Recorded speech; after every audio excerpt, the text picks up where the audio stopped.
చూద్దాం. ఉపాధి హామీ పథకం తొలగింపు కుట్రను నిరసిస్తూ కాంగ్రెస్ చేపడుతున్న నిరసన కార్యక్రమాల్లో బాధ్యతలు తీసుకుంటామని సీఎం రేవంత్ రెడ్డి అన్నారు. ఓ మండలం బాధ్యతను తానే చూసుకుంటానని రేవంత్ స్పష్టం చేశారు. ఫిబ్రవరి 3 నుంచి 9వ తేదీ వరకు ఉమ్మడి జిల్లాలో భారీ బహిరంగ సభలకు కాంగ్రెస్ ప్రణాళికలు రచిస్తోంది.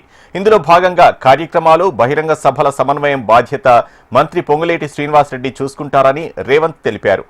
పర్యవేక్షణ బాధ్యత in-charge Meenakshi, TPCC chief Mahesh Kumar, deputy CM Bhatti Vikramarka చూసుకుంటారన్నారు.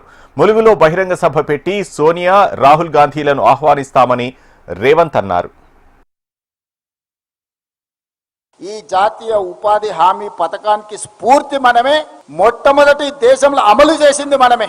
ప్రపంచానికే ఆదర్శంగా ఉన్న ఉపాధి హామీ చట్టము అమలు జరగడానికి తెలుగు రాష్ట్రాలే ప్రధాన కారణము. ఆనాడు సోనియా గాంధీ గారు, మన్మోహన్ సింగ్ గారు ఇక్కడి నుంచి పథకాన్ని ప్రారంభించి, ఏ తెలంగాణ రాష్ట్రం అయితే ఈ చట్టానికి స్ఫూర్తినిచ్చిందో, ఏ తెలుగు భాషల ప్రాంతంలో మొట్టమొదట అమలు జరిగిన మహాత్మా గాంధీ జాతీయ ఉపాధి హామీ చట్టం ఉందో పునరుద్ధరించే వరకు నీతోని కొట్లాడతాం. ఈ చట్టం పేదలకు వ్యతిరేకంగా తెచ్చినందుకు మళ్ళీ పేదలకు, ఈ జాతికి క్షమాపణ చెప్పే వరకు నరేంద్ర మోడీ గారిని వదిలే సమస్యనే లేదు.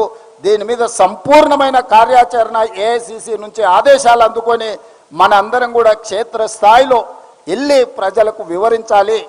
ప్రతి గ్రామ సభ పెట్టి ఈనాడు 12,702 మంది గ్రామ సర్పంచులు ఎవరైతే ఎన్నికైనరో 12,702 మంది గ్రామ సర్పంచులు గ్రామ సభలు పెట్టడం ద్వారా ఈ చట్టాన్ని తిరస్కరిస్తూ ఏకగ్రీవ తీర్మానాన్ని గ్రామ సభలలో ప్రవేశపెట్టాలి. ఇది గ్రామ సభల సర్పంచుల బాధ్యతనే కాదు, ప్రతి ఒక్క ప్రజాప్రతినిధి యొక్క బాధ్యత. జాతీయ స్థాయి నాయకులు కూడా ఈ కార్యక్రమంలో పాల్గొనాలి. ఒక్కొక్కరు ఒక మండల బాధ్యత తీసుకోవాలి. నేను కూడా ఒక మండలం బాధ్యత తీసుకుంటా. ప్రత్యేకంగా ముఖ్యమంత్రిగా కార్యక్రమాలు చేయడమే కాదు, ఒక మండలం బాధ్యత, ప్రతి గ్రామంలో పని జరిగిందా లేదా చూసే బాధ్యత, పర్యవేక్షించే బాధ్యత ముఖ్యమంత్రిగా నేను కూడా ఒక మండల బాధ్యత తీసుకుంటా. ఈ పార్టీలో జాతీయ స్థాయి నుంచి జిల్లా స్థాయి వరకు ఉన్న నాయకులు అన్ని మండలాలకు ఒక్కొక్కరు బాధ్యత తీసుకొని 20 తారీఖు నుంచి 30 తారీఖు లోపల ఈ కార్యక్రమాన్ని నిర్వహించడానికి అవసరమైన కార్యాచరణ తీసుకోవాలి.